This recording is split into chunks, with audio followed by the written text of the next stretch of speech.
Olá, tudo bem?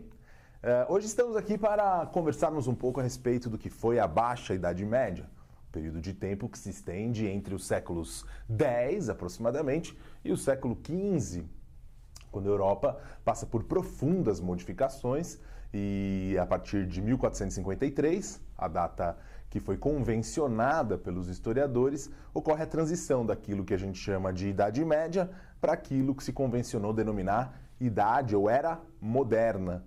Então, é como se a gente estivesse analisando o lento declínio do modo de produção feudal. Essa é a grande essência da aula de hoje. Entender como, ao longo desses quase 500 anos, a Idade Média foi lentamente se transformando naquilo que caracteriza a Era Moderna.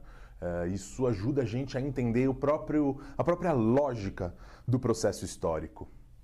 Antigamente, acho que muitos sabem do que eu estou falando, era muito comum que a gente pensasse ou estudasse a história a partir de fatos e datas.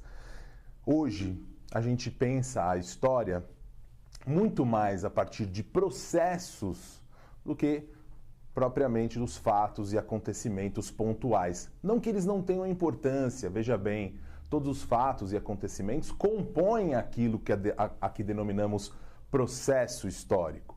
E é por isso que é muito importante a gente ter noção dessa ideia de processo para pensar que ao longo de quase 500 anos, a Idade Média, ou o modo de produção feudal, esse conceito que é fundamental para entender a Idade Média, foi declinando, foi abrindo espaço para um outro modo de produção, que é o chamado capitalismo, ainda na sua fase meramente comercial, o chamado mercantilismo.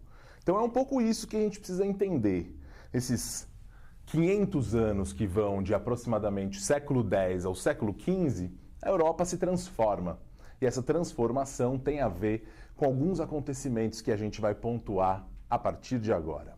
Muito bem, talvez o acontecimento mais importante da Baixa Idade Média seja justamente as Cruzadas. As Cruzadas, como sabemos, foram guerras religiosas, guerras bancadas e patrocinadas pela Igreja Católica, especialmente, que tinha por objetivo, inicialmente, a reconquista, a retomada de territórios sagrados para os cristãos, para os católicos, que encontravam-se sob domínio dos muçulmanos, dos árabes. Estou falando, é claro, da cidade de Jerusalém, especialmente, ainda hoje um local absolutamente palco, né, de vários conflitos. Veja você agora o presidente dos Estados Unidos, que pretende transferir a embaixada americana de Tel Aviv para Jerusalém.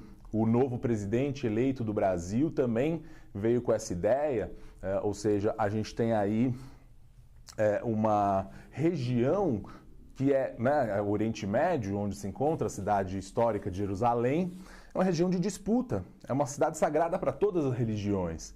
Nesse contexto que a gente está falando, a primeira cruzada, que foi organizada no finalzinho do século XI, mais precisamente em 1096, quer dizer, a gente está ali nos finalmente do século XI, essa primeira cruzada, que foi seguida de outras 7, elas serviram como uma espécie de divisor de águas. Eu gosto dessa expressão, porque ela ajuda a gente a entender como um determinado acontecimento, um determinado processo, marca uma transformação profunda, uma transformação estrutural.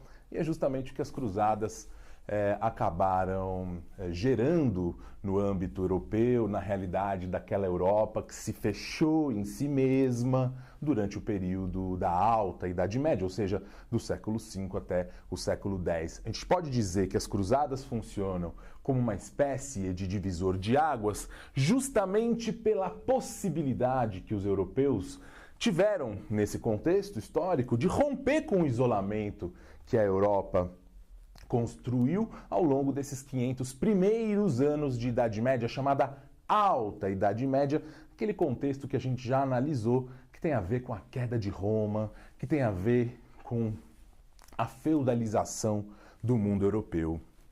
Esse isolamento foi rompido justamente no momento em que os europeus se lançaram à guerra. se lançaram à guerra em um outro espaço geográfico, onde uma outra realidade estava moldada. Vale a pena pensar que no Oriente Médio haviam grandes impérios muito bem constituídos, diferente da Europa, que a gente viu, tinha lá o seu poder organizado de uma maneira toda descentralizada, em que cada senhor feudal tinha plenos poderes sobre o seu território. Isso não acontecia de maneira nenhuma no Oriente Médio. Ali existiam grandes impérios organizados, centralizados, com um comércio absolutamente ativo e funcionando a todo vapor. Pois bem, é exatamente isso que vai transformar gradativamente a realidade da Europa. Não demorou muito. Sabe quando você está assistindo um desenho animado e o personagem tem uma grande ideia e uma lâmpada se acende sobre sua cabeça?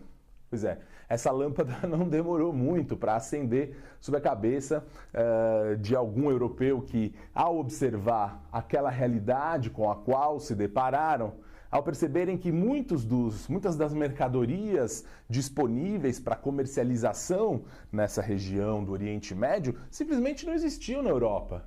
Então, é nesse momento em que surgem os primeiros ímpetos comerciais nesse contexto específico que a gente chama de Baixa Idade Média, perdão. Ora, não demorou muito para que alguns desses europeus levassem mercadorias do Oriente para a Europa e passassem a oferecer essas mercadorias para o consumo dos europeus, sobretudo os mais endinheirados. Isso faz com que uma profunda transformação comece a acontecer lentamente na Europa. Aquilo que os historiadores denominam de renascimento comercial e urbano. Lembrando, é claro, que o ambiente urbano, ele é, por si só, muito mais propício para a realização da atividade comercial. Então, essas feiras que a gente conhece hoje, onde, sei lá, tem a barraquinha do cheiro verde, do peixe, da batata, etc. Essa ideia de ter ali um espaço onde as barracas estão uma do lado da outra, oferecendo as mercadorias, isso deriva lá desse período, né, da Baixa Idade Média, em que as cidades, que antes, né, na Alta Idade Média, estavam em completo declínio, voltam a ganhar importância. Por isso, renascimento. Elas renascem no ponto de vista urbano, sobretudo em função da atividade comercial. Essa atividade comercial, sendo, né, cada vez mais desenvolvida, vai criar um novo grupo social. Uma nova classe social surge justamente composta por pessoas interessadas em desenvolver a atividade comercial. Estou falando, é claro, da incipiente, é bem verdade, mas nascente burguesia.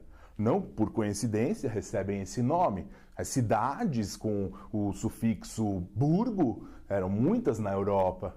Burgo, burguesia, esse grupo social de comerciantes que se dedicavam a trazer as mercadorias do Oriente, revendê-las, obtendo lucro na Europa.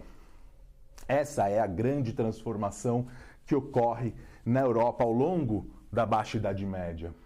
E a principal consequência de todas essas modificações e transformações, sem dúvida, foi a mais famosa crise da Europa, talvez, a crise que ocorreu no século XIV. Essa crise que está associada à peste negra. Aqui cabe talvez até uma reflexão, né? Por que diabos a gente utiliza essa palavra negra para tentar se referir a tudo aquilo que de alguma maneira deu errado? Então, sei lá, a pior doença da história da humanidade é a peste negra. Sei lá, quando a sua situação financeira está terrível, nossa, minha situação está preta. Ou quando a pessoa é detestada por todos os membros da família, você diz o quê? Ah, esse é a ovelha negra da família. Curioso, né? Veja como a língua tem poder. Mas para além dessa discussão, é fato que essa peste, que na verdade é a peste bubônica, produz manchas negras no corpo, o que de fato causou ali um enorme problema de ordem, inclusive populacional, para a Europa. Basta recordar que cerca de 30% da população europeia, o que equivale aí a algo em torno de 30 milhões de pessoas, morreram num curto espaço de tempo em função da peste negra. O que aconteceu? A peste bubônica se espalhou, muito possivelmente vindo uma pulga em alguns desses ratos que vinham nas caravanas comerciais, encontrou na Europa o espaço ideal para se proliferar. Uma Europa suja, uma Europa fedida, sabe essa Europa glamurosa que você imagina na sua cabeça, que você quer passar a sua lua de mel, Paris? Pois é, isso não existe no século XIV. A Europa é um lugar sujo, fedido, sem saneamento, sem noção de higiene. Portanto, o espaço ideal e uma população vulnerável, porque, enfim, se alimenta mal, a crise, né? A Europa toda em crise. O fato é que as consequências da chegada da peste negra foram muito graves para a realidade da Europa, com a morte de mais de 30 milhões de europeus naquele contexto. Esse é um panorama geral, portanto, da Baixa Idade Média e de um momento histórico muito importante em que se dá uma transição de grande relevância para a compreensão do processo histórico de maneira mais ampla. A gente está falando da Baixa Idade Média como o momento em que se desestrutura o modo de produção feudal para dar lugar a algo novo que se constitui, como eu disse, o mercantilismo, tema que a gente vai discutir futuramente. Muito obrigado.